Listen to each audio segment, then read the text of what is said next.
Welcome to the new, completely finished and decorated office.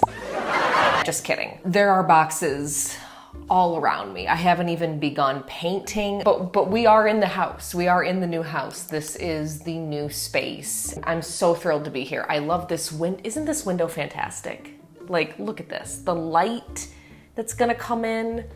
I cannot wait, and I can't wait to paint and decorate this room with you guys. That's gonna be such an exciting video to make. I wanted to get a little craft out in between the Halloween hunting because I love shopping, but I gotta get my hands in something. I gotta make something as Halloween comes closer and closer. So I went to Savers a couple of months back and I found this adorable little witch girl. She's in a costume or she is a witch. I'm not sure. I don't know her story.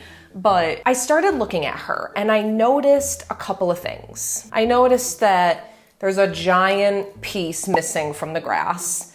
And then I also noticed that her hand is clearly doing something. And I was like, okay, maybe she's like tipping a hat because clearly she's a witch and she doesn't have a hat, and that's kind of weird.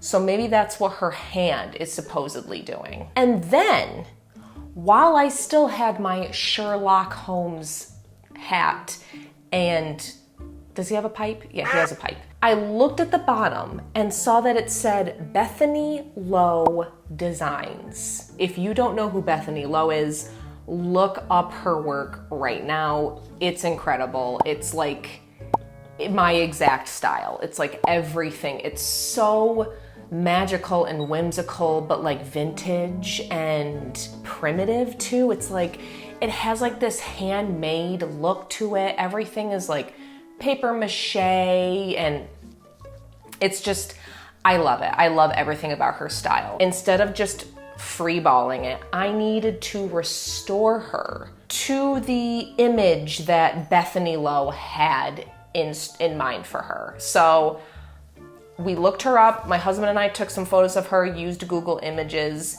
and after a while, it took a little bit, we did end up finding a couple of images of her. She does have the hat, and she is like tilting it to the side.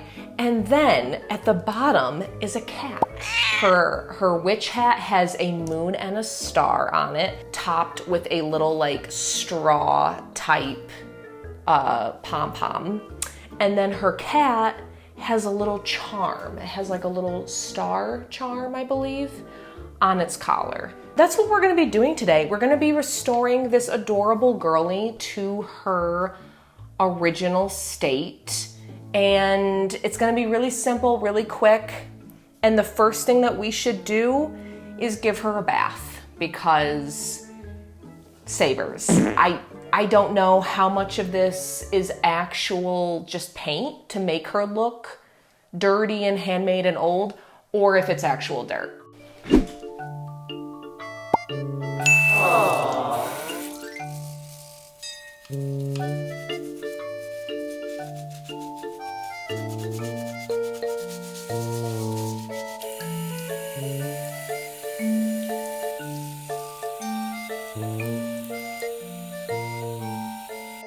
Now that we have her all cleaned up, I'm going to measure from the edge of this paper to her small hand to see how wide of a brim I need to make for this hat.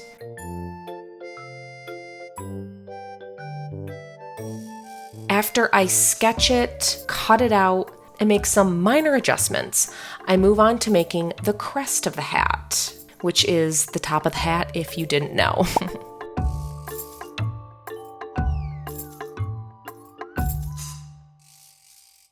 I'm gonna fold that shape I just cut into itself super tightly, and there we go. That's a freaking witch hat. We're gonna add way too much glue and it's gonna get all over our hands, but we used to do that in our class anyways when we were kids. Or was that just me? Did you not pour glue all over your hands and then peel it off? Okay. Then we're gonna cut out the center of that brim, put it over the crest of the hat and glue it. And now it's time to move on to the paper clay.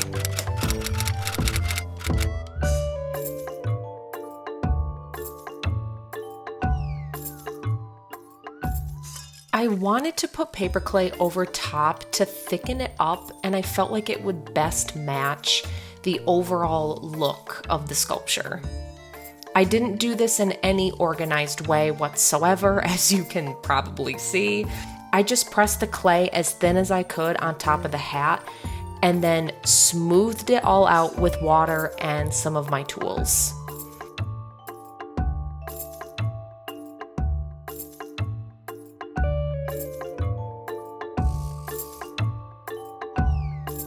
I fold the extra brim clay under the hat for thickness, and it's done and it looks perfect. Now that we have crafted the little witch hat, I set that aside so that it's safe and out of the way. Let's move on to making this little itty bitty cat. I'm gonna look at the reference images as best as I can and make him as exact as possible. This paper clay, by the way, is like over a year old, and it's still super squishy. So that just says how long paper clay lasts.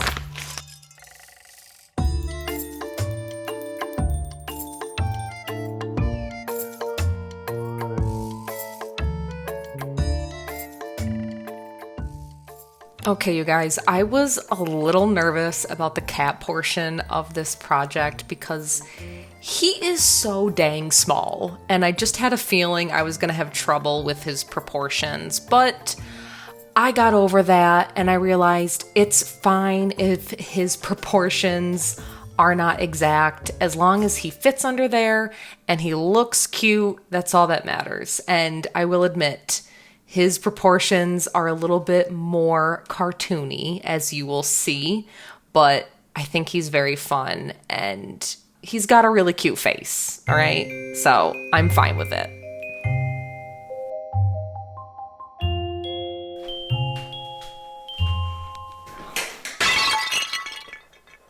It is the next day. Everything is dry, it's looking good. And I think that we are officially ready to get to painting. I don't have any of my usual supplies, like my palette and stuff, so we're gonna have to use a plate. When you move, you don't keep track of anything. We're gonna go with doing not like a stark black, because her skirt isn't. It's like almost like a blue-black color. So we're gonna try to match that as best as we can. I think that they both turned out pretty good. The cat is like very chunky compared to the original, but I think that's fine. It's okay. I wasn't going for like an exact replica, so it's totally fine. And it's a little bit more like cartoony shaped, which is fun. And then I might do a light Mod Podge finish on these guys because she has the slightest of sheens on her. It's very subtle, and I don't want the hat and the cat to stand out and look weird, so we'll probably finish with that. Let's do this.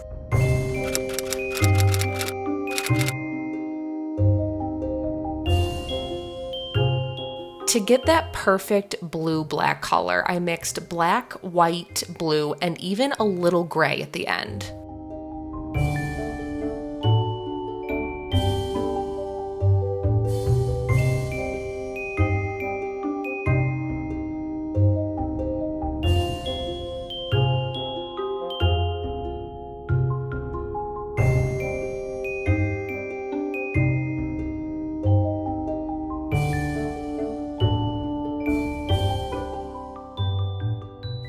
For the cat, I went a smidge darker and tried to match her shoes because I wanted just a slight difference between the cat and her clothes.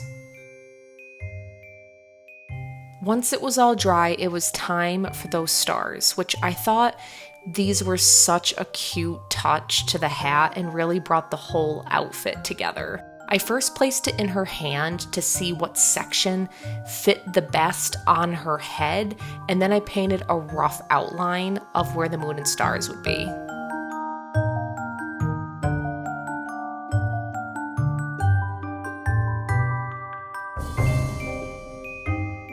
Oh, and I also added a collar last minute. I almost forgot to add this cat collar, but thankfully paper clay isn't too hard to add something on top, even when it's dry.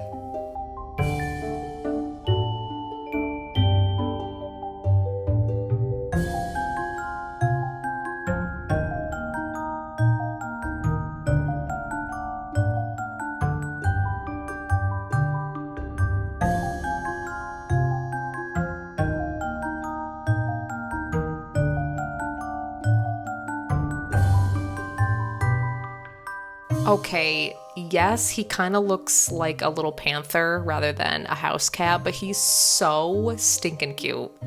I love him. Now, this is where I made an unfortunate mistake. I wanted to add the tiniest of shines to both objects because she has a little bit of a shine. And even though I swear that I thought I did, my boy in the end came out looking exactly like a seal. I was so upset, but not to worry, friends. I fixed it just in time for the reveal.